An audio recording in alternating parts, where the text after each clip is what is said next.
Hey, salut et bienvenue sur la chaîne YouTube IT Security. Je m'appelle Amadou Tidjani et je suis avec mes camarades Mohamed Daniel Dylan et Mohamed Mokhtar. En fait, nous sommes étudiants en réseau et sécurité informatique à l'UT d'Engaoundéré. Donc, nous faisons cette vidéo dans le cadre de notre cours sur l'évaluation des performances réseau. Dans cette vidéo, nous allons vous montrer donc l'outil de test de performance, PADPIN et Traceroute.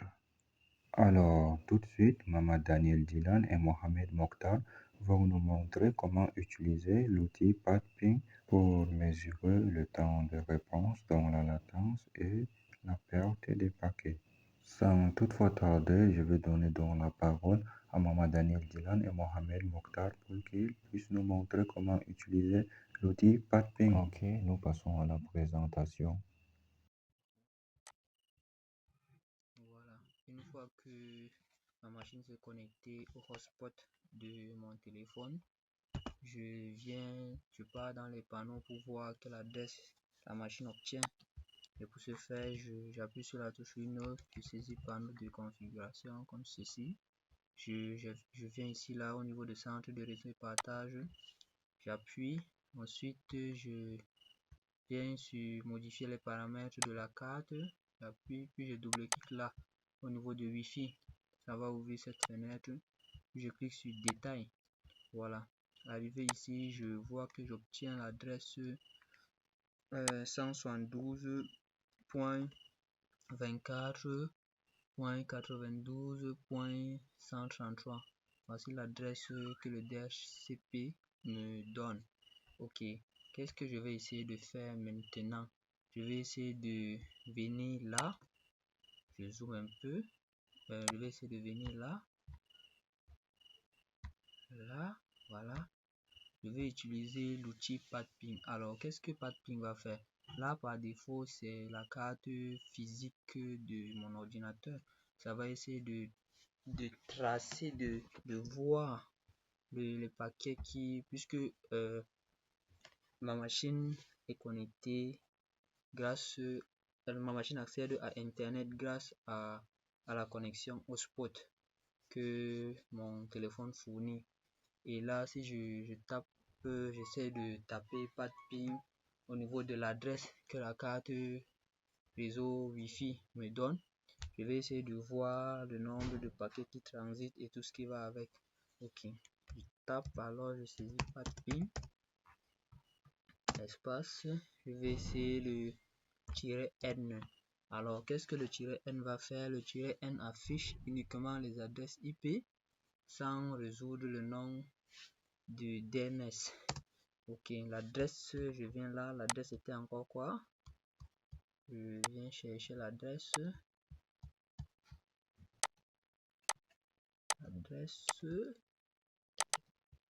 Voilà, voici l'adresse, c'était le 172.24.198. 172.24.178.133. Je pense que c'est ça, hein? Voilà. Oui, 198.33. Voilà, j'appuie sur Entrée. Ah ouais, désolé, il y a une erreur au niveau de la saisie, ce n'est pas patching mais PADPIN. Je viens, je corrige, je mets PADPIN, je pense que c'est l'orthographe.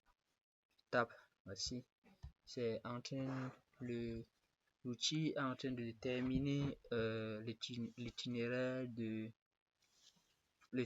que les paquets empruntent pour arriver au niveau du PC. Donc ici, on me donne traitement des statistiques pendant 25 secondes. Donc c'est le temps que l'outil va mettre pour m'afficher le résultat. Là, je pense que c'est bon. Voici ce que j'obtiens comme résultat. Là, c'est le paquet perdu, envoyé, le pourcentage perdu, envoyé, adresse. Bref, qu'est-ce que ça a essayé de faire?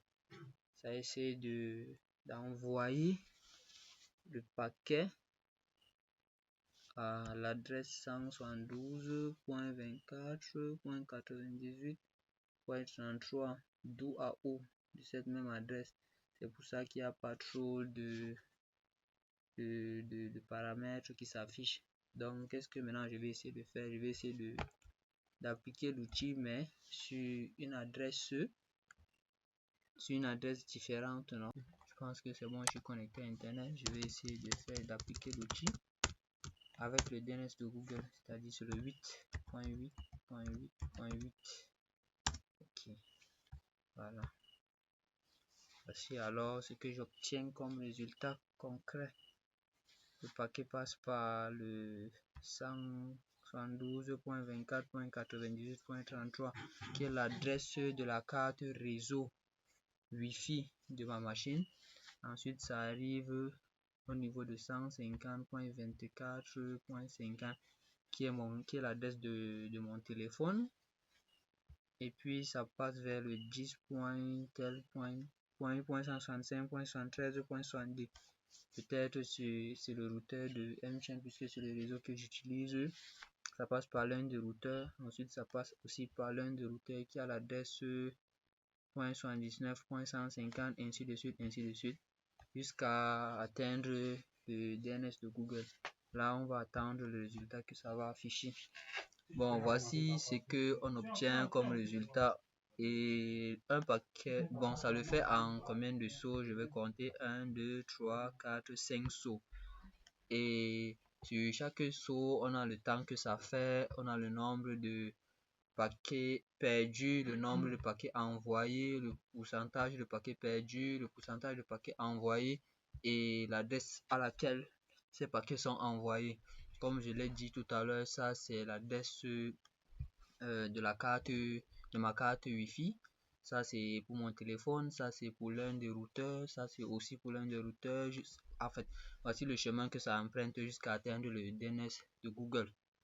Et voici les détails de ces informations aussi. Donc, des chemins qu'empruntent les paquets et le nombre de paquets perdus sur chaque nœud, ainsi de suite, ainsi de suite. Je vous remercie pour votre attention.